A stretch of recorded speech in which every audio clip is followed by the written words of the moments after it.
네, 우리 이슈 광주 전남 우리 또 독자 여러분, 또 시청자 여러분 안녕하십니까? 저는 순천의 천하람이라고 합니다. 저는 사실은 요즘 대구가 고향인 순천 사람으로 나름대로 또 알아봐 주시는 분들이 계시는데요. 저는 대구에서 태어나서 또 부산에서도 좀 살다가 대학교에 오면서 서울에 온 이래로는 사실 줄곧 수도권에서 살면서 주로 변호사로 활동을 해왔습니다. 그러다가 이번에 21대 총선에서 제가 순천에 또 공천을 받아서 출마를 하게 됐고요. 지금은 순천에서 이제 변호사 생활을 하려고 준비 중인 그런 천하람 변호사라고 합니다. 반갑습니다.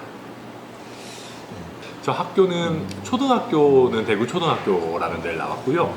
중학교는 제가 경신중학교라고 대구에 좀 다니다가 부산으로 이사를 갔고, 저는 부산에서는 사실은 좀 살다가 고등학교도 미국에서 사실 다녔습니다. 네, 미국에서 다녔는데 그게 학력 인정이나 이런 게 좀 애매해서 사실은 대입 자격 검정고시를 봤고요. 검정고시 보고 그 다음에 수능 본 다음에 바로 고려대학교 진학을 하게 됐습니다. 네, 저는 사실은 어렸을 때부터 정치를 하는 게 꿈이긴 했는데요. 근데 정치를 꿈꾸는 사람들이 주로 뭐 변호사 많이 생각을 하지 않습니까? 그래서 저도 사회 문제나 이런 부분들에 대해서 관심이 많았고, 또 변호사가 아무래도 개별 사건을 다루는 일도 하지만 법률 정책적인 부분에 대해서 목소리도 내고 하기 좋기 때문에 어렴풋이 어릴 때부터 직업적으로는 변호사를 해야겠다 생각이 계속 있었던 것 같습니다. 네. 저 소속은 처음에 변호사 시작을 했을 때는 김앤장 법률사무소라는 데에 있다가 제가 지금 몸담고 있는 법무법인 주원이라는 곳에 이제 옮겨서 다니다가 그 사이에 또 잠깐 또 한국철강협회라는 데에도 잠깐 갔다가 지금은 다시 또 법무법인 주원에 와서 있습니다. 그래서 지금은 제가 법무법인 주원 서울사무소 소속으로 되어 있고, 조만간 제가 순천사무소를 열면 순천사무소 대표로 제가 아마 소속을 변경할 예정입니다. 저희 변호사협회의 가장 큰 이슈는 요즘은 사실은 공수처 문제입니다. 왜냐하면 이 공수처장을 어떤 분으로 할지 추천하고 이런 것들이 가장 이슈가 있고, 다만 제가 사실 명확하게 말씀드려야 될 거는 제가 총선 나오기 전까지는 대한변호사협회 법제이사였는데요. 총선 나오면서 제가 사퇴를 해서 제가 현직은 아닙니다. 네. 저는 미래통합당에 입당한 거는 사실 올해 2월이라서 굉장히 얼마 안 됐고요. 다만 저는 보수 정치에 대한 생각 자체를 가진 지는 좀 오래됐습니다. 제가 사실 작년 가을쯤에 어떤 창당을 준비하는 모임이 있었어요. 거기에 있다가 원래는 제가 처음에 시작했던 데는 좀 이념을 초월한 그런 어떤 청년 정치를 생각하는 그룹에서 맨 처음에는 시작을 했다가, 저는 아무리 봐도 저는 제 스스로 사실 굉장히 좀 보수주의자 성향이 강하거든요. 근데 제가 그렇다고 해서 역사인식이나 사회인식의 측면에서 크게 보수적이지는 않지만 저는 정부의 역할이 좀 부수적이어야 된다. 그래서 저는 조금 작은 정부를 생각한다는 점에서는 보수 성향이 굉장히 강합니다. 그런 점에서 저는 보수주의자이긴 한데, 당시에 자유한국당은 솔직히 좀 제가 봤을 때도 젊은 사람들이 몸담기가 약간 애매하다라고 해서 독자 창당을 사실은 준비를 했었습니다. 그러다가 미래통합당이 출범하면서 조금 새롭게 시작해보자, 그래서 젊은 사람들도 들어와서 적극적으로 당을 한번 만들어 가보자, 그런 설득에 제가 넘어가서 미래통합당에 합류하게 됐습니다. 시작할 때. 네. 일단 진보 보수의 개념부터 제가 간단하게 말씀드려야 될 것 같습니다. 그게 개념이 처음에 이제 태동한 게 사실은 프랑스 혁명 때였거든요. 프랑스 혁명 때 이제 혁명기다 보니까 진보라고 하는 개념은 뭐냐면 기존에 있던 관습이나 법과 제도나 공동체와 완전히 별개로 완전히 새로운 세상을 만들 수 있다. 그래서 몇몇의 아주 뛰어난 이상가가 기존의 질서에 얽매이지 않고 새로운 세상을 만들어낼 수 있다는 게 진보의 관념이었어요, 당시에. 근데 그러다 보니까 사실은 사회라는 게 한 번에 막 바뀌기가 쉽지 않잖아요. 그러다 보니까 오히려 그 반작용으로 그렇지가 않다. 모든 걸 한 번에 바꿀 수는 없고 기존의 사회가 쌓아놓은 여러 가지 법과 제도, 관행, 간습이 다 이유가 있다. 그러니까 이걸 존중하는 태도에서 점진적으로 바꿔 나가야 된다. 이건 마치 그래서 저는 보수를 한마디로 정의하자면은 좀 우리나라 보수랑은 안 어울리지만 겸손이라고 생각합니다. 뭐냐면 기존에 우리 인류가 쌓아놓은 질서나 체계가 다 이유가 있다. 그걸 존중하고 좀 겸손한 바탕에서 시작하는 거거든요. 약간 삶의 태도예요. 어떤 이념이라기보다는. 예를 들면 저는 그런 생각을 하는데 보수라고 하는 분들은 어떤 밥을 먹으러 갈 때도 맛집을 찾아보고 가는 거예요. 쉽게 얘기하면. 기존의 사람들이 좀 축적해 놓은 데이터베이스나 이런 게 뭐가 있나라는 걸 보고 이 많은 사람들이 이렇게 좋아하는 곳이면 이유가 있겠지. 그걸 존중해서 그럼 나도 여기를 가봐야겠다라고 하는 게 사실 보수적인 태도라면 진보는 그런 걸 떠나서 직관적으로 나는 저기가 좋아 라고 하면 저기를 간다라는 기존의 얽매이기보다는 새로운 거를 확 시도해보는 게 진보적인 어떤 사고방식 내지는 생활 습관이거든요. 저는 아무래도 법률가다 보니까 법적인 질서라는 것부터가 예전부터 로마 시대, 사실 그 이전부터 쌓아올린 인류의 여러 가지 질서나 지혜가 담겨져 있는 거거든요. 그래서 저는 근본적으로 사회는 급격하게 변하기보다는 좀 천천히 돌다리도 두드려 보면서 변하는 게 맞다라는 생각을 가지고 있습니다. 그런 의미에서 제가 보수주의자인 것이지, 예를 들면 그래도 사회는 앞으로 가잖아요. 그래서 저는 그렇게 생각하는 게 우리 보수 정당이 지금껏 사실은 보수 정당이라기보다는 수구 정당이었다. 그러니까 수구라는 것은 그냥 예전 거를 막 지키기만 하는 것이고 보수라는 것은 아까도 말씀드렸지만 기존 것을 존중하면서 그래도 조금씩 앞으로 나가는 거거든요. 그러니까 우리 지금까지 보수 정당이 굉장히 잘못했던 게 역사도 진일보를 하고 사회도 진일보를 하지 않습니까? 근데 역사나 사회가 진일보하는 거랑 우리 진보 진영이랑을 잘 구분을 못한 것 같아요. 뭔가 바뀌는 거에 대해서 알레르기적인 반응이 있었던 것 같은데 저는 그런 점에서는 저는 수구는 아니고 좀 기존 질서를 겸손하게 존중하면서 그래도 사회가 진일보하는 거에 따라서 앞으로 가야 된다. 그렇게 생각하는 사람입니다. 사실은 제가 독자 창단을 준비할 때 저희 그룹이 내건 모토 자체가 호남에서도 존중받는 멀쩡한 보수 정치를 하자라는 거였거든요. 그게 아까 제가 말씀드린 것과도 일맥상통합니다. 그러니까 보수가 결코 수구 권위주의 기득권 옹호만 있는 것이 아니거든요. 보수라는 것은 아까도 말씀드렸지만 겸손한 토대 위에서 개인의 자율성을 굉장히 존중을 해요. 그래서 그게 작은 정부 이런 식으로 나타나기도 하고 정부가 뭔가에 직접 개입하기보다는 개인이나 기업이 자유롭게 활동할 수 있는 장을 만들어주자라고 하는 것이 사실 건전한 보수의 정신이거든요. 예컨대 세금을 많이 올리기보다는 좀 적게 걷고 규제를 많이 하기보다는 사람들이 좀 자유롭게 활동할 수 있는 공간을 많이 만들어주자. 그리고 그러면서 핵심 규제를 어기는 거에 대해서만 엄정한 심판의 역할을 하자라는 것이 글로벌한 보수의 어떤 스탠다드예요. 근데 이런 거에 대해서는 우리 호남에 계시는 여러 국민들도 많이 동의하실 수 있거든요. 예컨대 많은 분들이 크고 포용적이고 어떤 세금 많이 걷고 복지 많이 하는 정부도 좋지만 그에 못지않게 정부가 너무 많은 걸 벌리지 말고 할 수 있는 역할만 충실히 하자라는 거에 대해서 동의하시는 분들이 우리 순천이나 호남에도 많이 계십니다. 근데 거기에 대해서 이제 어떻게 보면 저희 당을 지지하기 어려운 이유가 여러 가지 역사적인 맥락이라든지 저희 당의 역사인식이나 사회인식이 7, 80년대에 머물러 있기 때문에 쉽게 지지하기 어려운 부분들이 있거든요. 그래서 저는 좀 역사인식이나 사회인식은 좀 2020년에 맞게 업그레이드를 하고 이런 정책적 보수의 모습을 보여드린다라고 하면 호남에서도 충분히 사랑을 해주실 수 있다라고 믿고 사실 호남에 출마해야겠다. 그거부터가 제가 정치를 시작할 때부터 내건 모토가 호남에서도 인정받는 멀쩡한 보수 정치라는 슬로건이었거든요. 그러다 보니까 저의 가까이 있는 친구들도 호남에 출마를 실제 해야 되는 거 아니냐라고 저한테 제안을 했고 저도 처음에는 제가 고향이 대구인데 어떻게 내가 호남에 출마를 하겠냐. 왜냐하면 우리 호남에 계신 국민분들이 언짢게 생각하실 수가 있잖아요. 이게 좀 그러다 보니까 저는 저희 그 같이 창당을 준비하던 그룹 안에 여수 출신도 있고 광주 출신도 있고 호남 출신들이 많았거든요. 그래서 아니 네가 가라.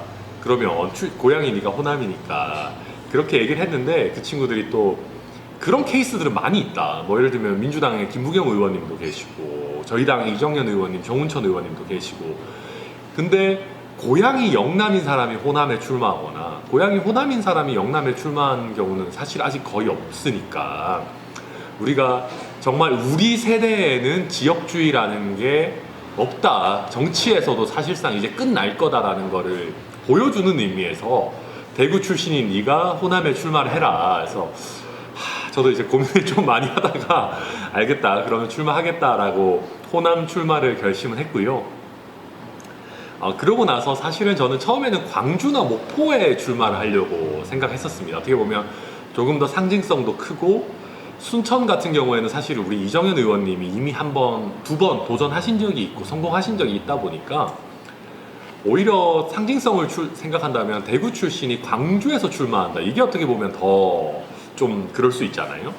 그래서 광주를 사실은 더 생각을 했었었는데 이정현 의원님께서 사실은 저한테 충고를 많이 해주셔서 광주도 물론 좋지만 순천이 훨씬 더 좀 개방적이고 본인도 하셨기 때문에 거부감도 훨씬 덜하고 광주에 만약에 이제 연고도 없는 대구 사람이 간다 그러면 광주 분들은 굉장히 언짢아 하실 거다. 그러니까 조금 더 개방적인 순천에서 시작하는 것이 맞지 않겠냐 그렇게 조언도 해주셔가지고 제가 순천에 출마를 하게 됐습니다. 저는 아무래도 젊음과 미래를 강조를 했었는데요. 근데 이번에 저도 되게 아쉬움이 남는 선거였던 게 이정현 의원님이 저한테도 얘기를 많이 하셨어요. 저도 이정현 의원님 스타일로 뭔가 노인회관 뭐 이런 데 돌면서 진짜 우리 어머님들이랑 같이 고스톱도 치고 막걸리도 마시고 막 춤도 추고 노래도 부르고 저 그런 거 되게 잘하거든요. 예, 어머님들이 저 되게 좋아하세요. 그래서 그런 어떤 되게 정감 있는 그런 선거운동 하고 싶었는데 사실은 코로나 때문에 그런 게 전혀 못하는 게 저도 너무 아쉬움이 크고 그러다 보니까 주로 그냥 뭐 사람들께 어떻게 보면 1차원적으로 그냥 명함만 좀 드리고 유세차에서 주로 유세하고 이런 걸로 선거를 치를 수밖에 없는 환경이었습니다. 물론 SNS도 열심히 하고 유튜브도 하고 그랬지만 이게 뭐 한계가 사실은 있었고 이번 선거는 그래서 좀 맛보기였다? 저는 그렇게 생각은 하고 있습니다. 네, 빗줄로 남아 있습니다. 제 마이너스 통장으로. 네. 근데 제가 그나마 변호사다 보니까 제 또래에 비해서는 모아놓은 돈이 적지는 않아요. 그래서 뭐 제가 이거 한다고 집이 뭐 망하고 이럴 정도는 아닌데 이게 한 번으로 족하고 다음번에는 최소한 꼭 선거 비용 보전은 받을 수 있도록 해야죠. 네, 이러다가는 정말 망하겠습니다. 네, 원칙적으로는 그러려고 하고요. 근데 제가 이제 뼈를 묻겠다 이런 말씀은 제가 가능하면 안 드리려고 하는 것이 제가 아직 나이가 35인데 인생이 어떻게 될지 모르기 때문에 제가 뭐 뼈를 묻겠다 이렇게까지는 모르겠고 최소한 다음 총선 때까지는 제가 최선을 다해서 당연히 하려고 하고요. 그 이후에도 가능하면 계속 당연히 순천에서 변호사 생활도 하고 정치도 하려고 하는데 만약에 제가 변호사를 차렸는데 너무 장사가 안 되면 뭐 어쩔 수 뭐 농담이고요. 장사가 잘 되도록 제가 열심히 하죠. 그리고 저는 아까 호롤단신인 게 굉장히 마이너스이기도 하지만 또 어떻게 보면 플러스이기도 합니다. 왜냐하면 우리 순천 분들이 약간 짠한 거를 되게 이렇게 짠한 거에 마음을 많이 쓰시잖아요. 다들 저를 되게 짠해하세요. 이 친구가 이제 정말 연고도 없는 곳에 와가지고 그래서 많은 분들이 본인이 저의 연고가 되어 주시겠다라는 분들이 생각보다 꽤 계세요. 그래서 제가 지난 총선은 사실은 너무 급하게 내려와서 너무 급하게 준비하다 보니까 사실은 교감을 할 시기 자체가 너무 짧았고 제가 충분한 기간을 갖고 앞으로 4년이 됐든 8년이 됐든 계속 준비를 해 나간다면 제가 지금이야 연고가 없지만 이게 뭐 꼭 자기 고향에서만 정치하라는 법은 없잖아요. 특히 수도권 같은 경우는 그런 개념이 거의 없고 그러다 보니까 물론 순천은 당연히 뭐 그런 개념이 아직 당연히 있습니다만은 그래도 또 열심히 하다 보면 저도 또 순천 사람으로 또 인정받고 그렇게 될 수 있지 않을까 생각하고 있습니다. 네. 우선은 권위주의와 비상식적인 면을 버려야 되는데요. 근데 그걸 버리는 건 사실 간단합니다. 평상시에 선거 때처럼 하면 됩니다. 뭔 말이냐면 저희 당의 고질적인 문제가 사실 저는 세 가지 정도라고 보는데요. 첫 번째는 국민들 얘기를 잘 안 듣는다. 그 다음에 두 번째는 너무 지지하는 문턱이 높아요. 그러니까 미래통합당이 하는 얘기가 10가지라 그러면 10가지를 다 동의해야만 지지할 수 있을 것 같은 느낌이에요. 문턱 자체가 굉장히 높습니다. 그리고 또 한 가지는 과거에 매달려 있고 2020년의 철학이 좀 부족해요. 근데 이 세 가지가 되게 문제인데 저는 이 세 가지 모두 내일이 선거다라고 생각하면 다 해결되는 문제입니다. 뭐냐면 첫 번째는 국민들 목소리를 안 듣는다 그랬잖아요. 저희 당의 문제가 뭐냐면 항상 여의도에 앉아가지고 머리로 생각해요. 머리로 이렇게 하면 서민들이 좋아하시겠지. 이렇게 하면 청년들이 좋아하겠지. 그러니까 뭔가 핀트가 안 맞는 얘기들이 나옵니다. 제일 좋은 방법은 당사자들 얘기를 듣는 거예요. 그런데 선거 때는 어떻습니까? 선거 때는 너나 할 거 없이 거리를 다니면서 얘기를 많이 듣지 않습니까? 선거 때처럼 정말로 여의도에 박혀있지 않고 여기저기 가서 국민들을 많이 만나는 당이 되면 저는 청년들의 사랑, 서민들의 사랑도 자연스럽게 받을 것 같고요. 또 두 번째로 저희 당을 지지하는 문턱이 높다고 말씀드렸는데 예를 들면 그런 거예요. 선거 때 박정희 전 대통령님을 존경하지 않으면 우리 당을 지지할 수 없다라고 하지 않잖아요. 선거 때는 우리 당과 조금만 접점이 있으면 무조건 저희한테 지지해달라고 그렇게 호소를 하는데 평소에는 뭔가 이승만, 박정희, 김영삼 모두에 다 동의하고 뭔가 저희 당의 역사를 전부 다 동의해야만 지지할 수 있는 것 같은 느낌을 줘요. 근데 그거 굉장히 잘못된 거거든요. 저희 당은 민주당과 마찬가지로 대중정당이지 않습니까? 집권을 목표로 한 대중정당이면 포용 능력이 되게 넓어야 되고 스펙트럼이 넓어야 돼요. 그래서 국민들이 쉽게 지지하실 수 있도록 해야 되는데 이것도 마찬가지로 우리가 순혈주의, 교조주의 이런 거 선거 때는 그런 얘기 안 하잖아요. 그런 거를 버리고 정말 선거 때처럼 포용적인 느낌을 가져야 된다.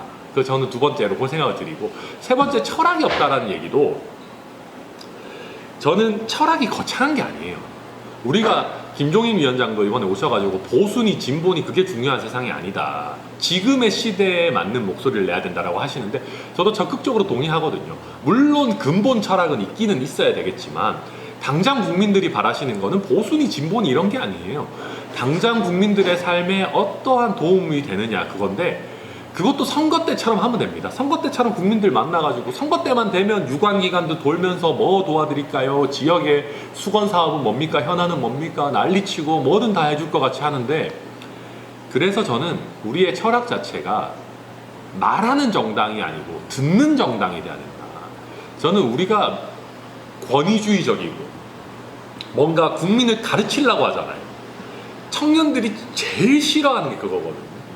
꼰대 정당, 뭔가 권위주의 기득권 정당 그런 이미지를 저희가 갖고 있으니까 20, 30대는 말할 것도 없고 40대, 50대도 저희를 부담스러워하세요.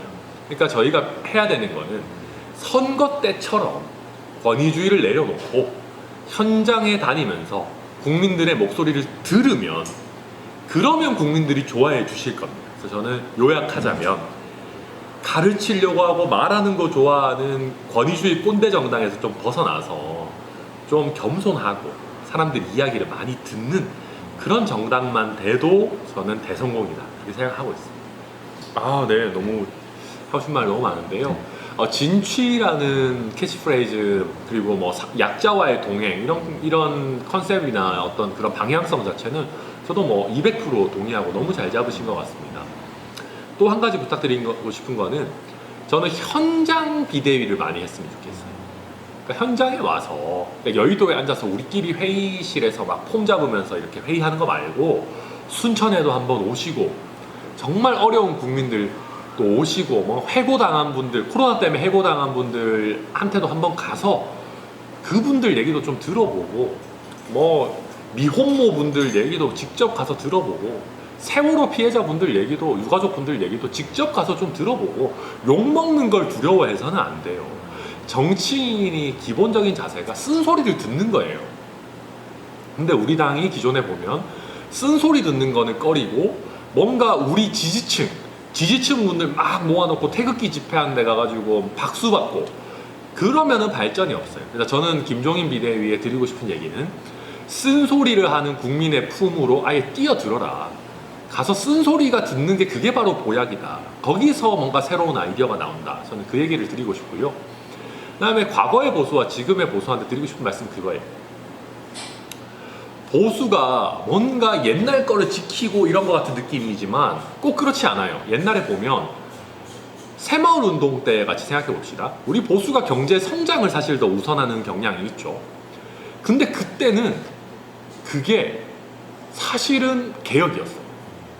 사회가 우리가 만약에 보수만 계속 했으면 조선시대에 머물러 있어야 되겠죠. 그게 아니었어요. 그때도 우리 보수 진영이라고 하는 사람들이 사회를 그때 진취적으로 진일보 시킨 거예요. 사실은 산업화가 되니까 그 뒤에 민주화도 따라오는 거지. 산업화가 안 되면 사실 민주화 되기 쉽지 않거든요. 그리고 민주화도 우리 김대중 대통령님 혼자 하신 게 아니고 김영삼 대통령도 사실 같이 하신 거였거든요. 그러니까 보수 진영 자체가 항상 과거에 머물러 있는 게 아니에요. 그러니까 우리 지지자분들도 이해를 하셔야 되는 게 우리 DNA 안에 개혁이라는 게 들어가 있고 진취라는 게 들어가 있어요.